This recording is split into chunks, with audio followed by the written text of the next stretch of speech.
Olá pessoal, estamos de volta com as nossas aulas online e já temos um conteúdo novo em História. Vamos estudar Reforma Protestante.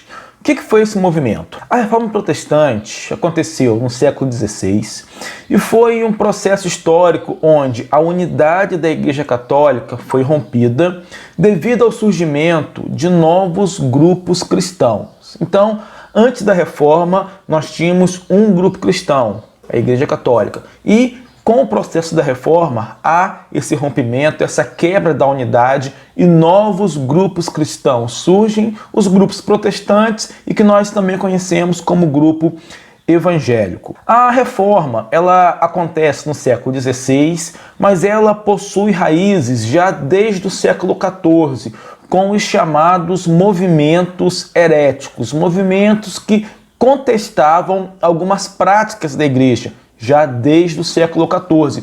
E os principais movimentos heréticos, um deles foi liderado pelo John Wycliffe, movimento ocorrido na Inglaterra, e o outro foi um movimento liderado por Jan Hus, movimento ocorrido na Boêmia, na atual República Tcheca. Esses dois movimentos foram duramente reprimidos porque contestavam algumas práticas da Igreja Católica naquele período, principalmente o abuso no que diz respeito ao luxo, à riqueza e também a falta de preparo dos religiosos para poderem exercer a sua função.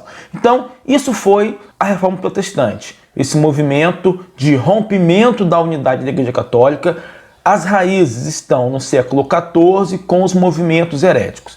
E diante do avanço dessas novas igrejas, verifica-se um movimento de renovação dentro da própria Igreja Católica, que nós vamos estudar mais na frente, que foi a Contra-Reforma.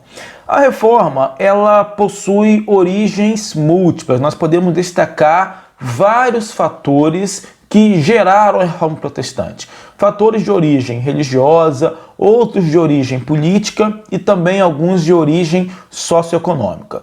Os fatores religiosos nós podemos destacar, primeiramente, o despreparo da maioria dos membros do clero. Pessoas que exerciam a liderança da igreja não possuíam devido preparo para a instrução do povo. E isso gerou insatisfação naquele período e muitas pessoas contestavam a igreja por causa disso. E, além do despreparo do clero, havia os abusos, como venda de indulgências, venda de relíquias e venda de cargos. Esse clero que era despreparado era composto por muitas pessoas que pagavam para ocupar determinados cargos, seja os padres, os bispos, os cargos mais altos da igreja. O outro problema era a venda de indulgências, que era a venda de perdão.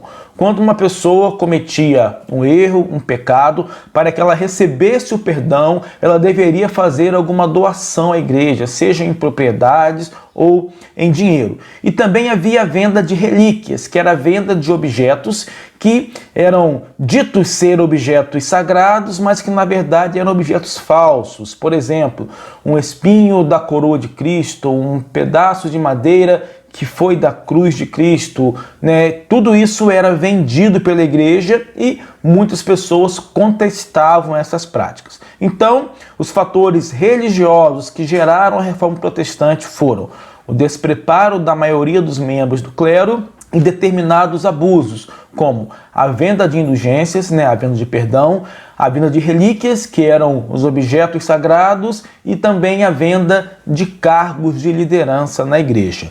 Também existem as razões políticas para a Reforma Protestante, e principalmente o conflito de poder entre o Papa e os reis, devido à excessiva interferência da igreja nos assuntos internos. Como o Papa era o líder dos cristãos e, obviamente, os cristãos prestavam obediência ao Papa, os reis não se sentiam satisfeitos com isso, que viam no poder do Papa um poder que rivalizava com o poder político local. Então, muitos reis também apoiaram a reforma protestante justamente para não terem mais que prestar a sua obediência ao Papa. Então, aí nós temos uma razão política, o conflito entre o poder do Papa e o poder dos reis dentro dos estados nacionais.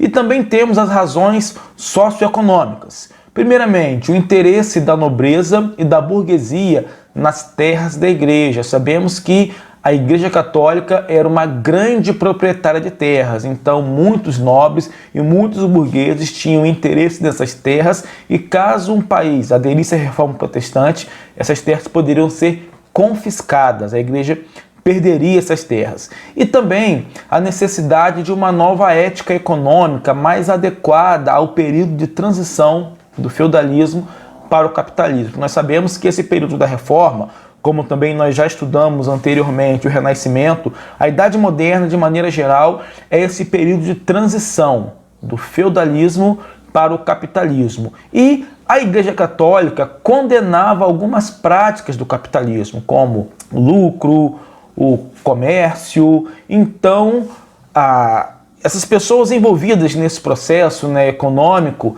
buscavam uma ética econômica mais adequada a esse novo tempo e o protestantismo era mais adequado a essa nova realidade socioeconômica que estava surgindo na Europa. Então, nós temos motivos religiosos, políticos e socioeconômicos para o início desse processo de quebra da unidade na Igreja Católica com o surgimento dessas novas igrejas protestantes. Então, leiam a apostila. Ao final nós temos também os exercícios e na aula que vem nós daremos seguimento a esse conteúdo.